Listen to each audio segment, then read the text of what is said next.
કથુલિયા ગામે વાવાઝોડામાં 35 થી 40 મકાનોના છાપરા તૂટ્યા। ગ્રામ પંચાયતનો તલાટી વહીવટદાર હાલ ભૂગર્ભમાં ચાલ્યો ગયો।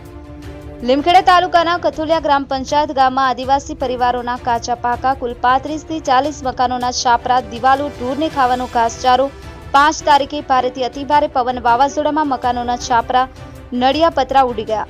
ઢોરોને ખાવાનો સૂકો ઘાસચારો ઉડી ગયો। ગામમાં મકાનોને ભારે નુકસાન થયું।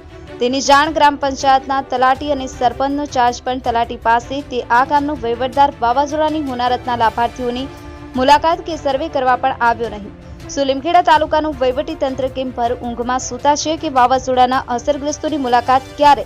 હાલમાં ભર ઉનાળે વાવાઝોડું વરસાદની એન્ટ્રી હજુ પણ ચાલુ છે। ભારે વાવાઝોડાને લીધે ખેડૂતો ગરીબોને થયેલા નુકસાનનું વળતર ક્યારે? હાલમાં 5 દિવસ થયા છતાં પણ ગ્રામ પંચાયત કથુલિયાનો વહીવટદાર કથુલિયા ગામમાં ફરક્યો નહીં। ગામ લોકો જણાવી રહ્યા કે વાવાઝોડાથી થયેલા નુકસાનનો સર્વે ક્યારે? આદિવાસી વિસ્તારમાં આંધળા જેવું કથુલિયા ગ્રામ પંચાયતના વહીવટદારનું શાસન। કથુલિયા ગ્રામ પંચાયતના વહીવટદારનો મીડિયાની ટીમ દ્વારા ફોડ્યો ભાંડો। કથુલિયા ગ્રામ પંચાયતનો વહીવટદાર ક્યારે આવશે? ગામમાં સર્વેની કામગીરી કરવા તેમ હોનારતગ્રસ્ત લોકો હાલ જણાવી રહ્યા છે।